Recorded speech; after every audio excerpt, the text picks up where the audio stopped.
الصلاۃ والسلام علیک یا رسول اللہ وعلی آلک واصحابک یا نور اللہ۔ کل انشاءاللہ الکریم یکم محرم الحرام ہے۔ کل خلیفہ دوم خلیفہ مسلمین 22 لاکھ مربع میل کا حاکم حضرت عمر فاروق رضی اللہ عنہ کا عرس مبارک ہے۔ آج ہم ان کے متعلق کچھ واقعات سننے کی سعادت حاصل کریں گے۔ پہلے ہم ان کے قبول اسلام کے متعلق کچھ واقعات سنتے ہیں کہ حضور علیہ الصلوۃ والسلام نے جب نبوت کا اعلان کیا، اسلام کی دعوت دینا شروع کی، تو حضرت عمر فاروق رضی اللہ عنہ کی عمر مبارک 27 سال تھی۔ تو آپ صلی اللہ علیہ وسلم نے حضرت عمر فاروق رضی اللہ عنہ کو اسلام کی دعوت دی، تو ابتدا میں انہوں نے آپ صلی اللہ علیہ وسلم کی دعوت سے انکار کر دیا۔ تو آپ صلی اللہ علیہ وسلم نے اللہ تعالیٰ کی بارگاہ میں دعا کی کہ اے اللہ عمر کے ذریعے اسلام کی خدمت فرما۔ تو اللہ تعالیٰ نے اپنے محبوب کی دعا کو اس قدر مقبولیت عطا فرمائی کہ اللہ تعالیٰ نے عمر بن خطاب کو اسلام کی روشنی سے سرفراز فرمایا۔ اس قدر اللہ تعالیٰ نے اپنے محبوب کی دعا کو قبولیت فرمائی۔ آپ رضی اللہ عنہ نے 40 مرد اور 11 عورتوں کے بعد اسلام قبول کیا۔ آپ کے اسلام قبول کرنے سے پہلے ہی آپ کے بہنوئی حضرت سعید بن زید رضی اللہ عنہ اور آپ کی بہن حضرت فاطمہ بنت خطاب رضی اللہ عنہ اسلام قبول کر چکی تھی۔ انہوں نے خاندان کے کچھ افراد حضرت عمر فاروق رضی اللہ عنہ سے اس بات کو چھپا کر رکھا، تو حضرت عمر فاروق رضی اللہ عنہ کے خاندان کے ایک اور شخص حضرت نعیم بن عبداللہ رضی اللہ عنہ نے بھی اسلام قبول کر لیا۔ آپ رضی اللہ عنہ بہت سختی فرمایا کرتے تھے جو اسلام قبول کرتے تھے۔ حضرت عمر فاروق رضی اللہ عنہ ایک دن اس کیفیت میں اٹھے کہ آپ نے اپنی تلوار نعام سے نکالی اور گھر سے چل پڑے۔ راستے میں حضرت نعیم بن عبداللہ ملے، انہوں نے کہا عمر کہاں جا رہے ہو؟ تو حضرت عمر فاروق رضی اللہ عنہ نے کہا میں نعوذ باللہ محمد کو قتل کرنے کے گھر سے جا رہا ہوں۔ تو حضرت نعیم بن عبداللہ نے کہا تمہیں تمہارا نفس دھوکہ دے رہا ہے، کیا تمہیں یہ لگتا ہے کہ تم محمد کا قتل کر دو گے تمہیں بنی عبد مناف تمہیں چھوڑ دیں گے؟ وہ تمہیں چلنے کے قابل نہیں چھوڑیں گے۔ تو حضرت نعیم بن عبداللہ نے کہا پہلے اپنے بہن اور بہنوئی کو جا کے دیکھو، انہوں نے اسلام قبول کر لیا، وہ محمد پر ایمان لے آئے ہیں۔ حضرت عمر فاروق رضی اللہ عنہ اپنی بہن کے گھر کی طرف چل پڑے۔ دروازے پر پہنچے تو اندر حضرت حباب رضی اللہ عنہ سورۃ طٰہٰ کی وہ تعلیم دے رہے تھے۔ تو حضرت سعید بن زید رضی اللہ عنہ نے حضرت عمر فاروق رضی اللہ عنہ کے قدموں کی آہٹ سنی تو حضرت حباب رضی اللہ عنہ کو چھپا دیا۔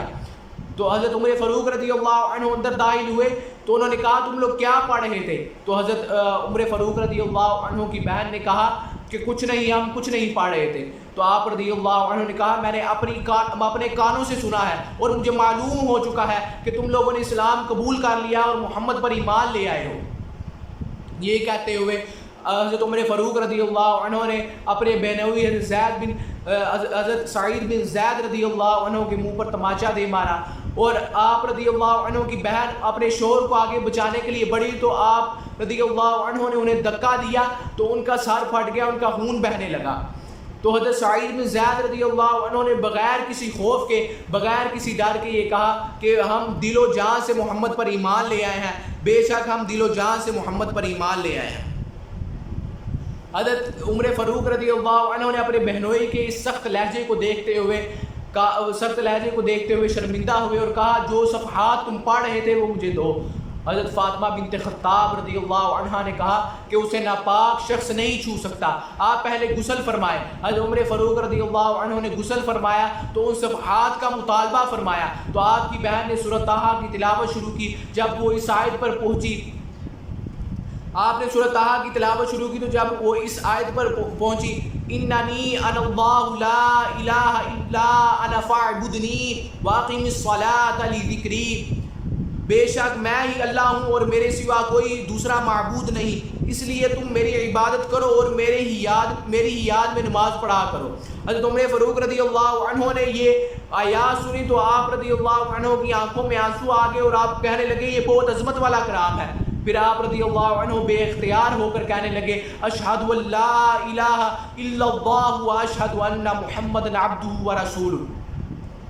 حضرت حباب رضی اللہ عنہ چھپ کر آپ کو چھپا دیا تھا انہوں نے. تو جب آپ نے حضرت عمر فاروق رضی اللہ عنہ کو یہ کلمات کہتے ہوئے سنا تو آپ باہر نکلے اور کہا واللہ میں نے آپ صلی اللہ علیہ وسلم کو کل اللہ تعالیٰ سے دعا کرتے ہوئے سنا تھا کہ اے اللہ عمر کے ذریعے اسلام کی خدمت فرما. اللہ تعالیٰ نے اپنے محبوب کی دعا کو قبول کرتے ہوئے عمر کو اسلام کی روشنی سے سرفراز فرمایا ہے. آپ رضی اللہ عنہ انصاف کے بہت بڑے پیکر تھے کہ انصاف آپ رضی اللہ عنہ 22 لاکھ مربع میل کے حاکم بھی تھے, اور اس قدر آپ کا روب اور دبدبا تھا کہ آپ کیسر و کسریٰ کی طرف چہرہ مبارک کر کے لیٹتے تو وہاں پر زلزلے برپا ہو جایا کرتے تھے.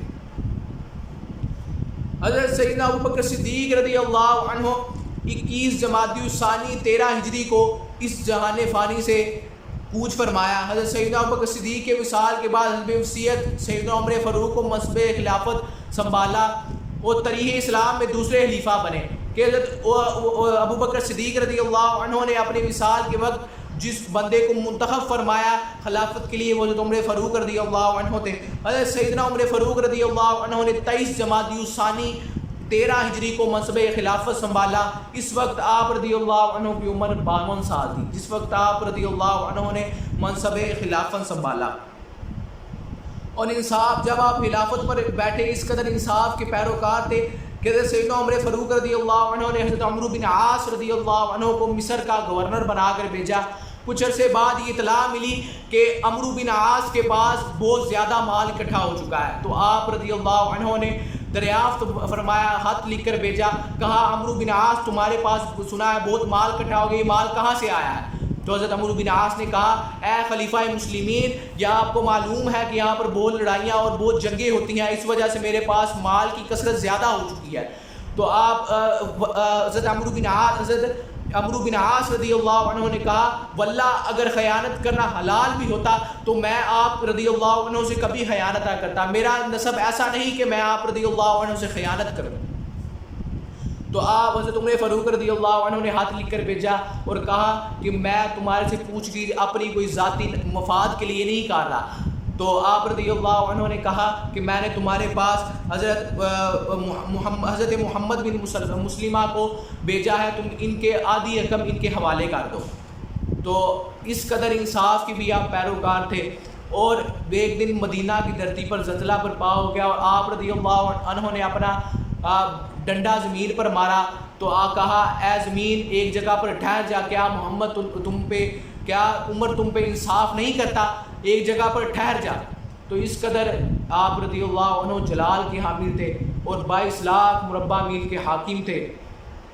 اور یہودی کیا اٹھا آپ کے وصال کے بعد, اگر عمر 6 ماہ اور زندہ رہتے تو دنیا میں کوئی کافر باقی نہ رہتا. یہ آپ کی شان تھی, اللہ تعالیٰ نے آپ کو یہ شان عطا فرمائی. اور آپ صلی اللہ علیہ وسلم اس قدر محبت فرماتے تھے کہ آپ صلی اللہ علیہ وسلم نے فرمایا اگر میرے بعد کوئی نبی ہوتا تو عمر بن خطاب ہوتا. اور یہ آپ کو دنیا میں ہی آپ صلی اللہ علیہ وسلم نے جنت کی بشارت دے دی, اور دنیا میں یہ آپ صلی اللہ علیہ وسلم نے کہا میری عمر کی نیکیاں آسمان کے ستاروں کی مانند ہے, اس آسمان کے ستاروں کی طرح میری عمر کی نیکیاں ہیں. اس قدر آپ صلی اللہ علیہ وسلم بھی محبت فرمایا کرتے تھے. اللہ تعالیٰ سے دعا ہے کہ وہ ان لوگوں کے نقش قدم پر چلنے کی ہمیں بھی توفیق دے, اور ان لوگوں کی سیرت پر عمل کرنے کی ہمیں بھی توفیق دے, اور اللہ تعالیٰ ان کے مزار قلعہ پر کروڑوں رحمتوں کا نزول فرمائے, اور ان کے صدقے اللہ تعالیٰ قیامت والے دن ہمیں بھی نجات عطا فرمائے. آمین برحمتک یا ارحم الراحمین.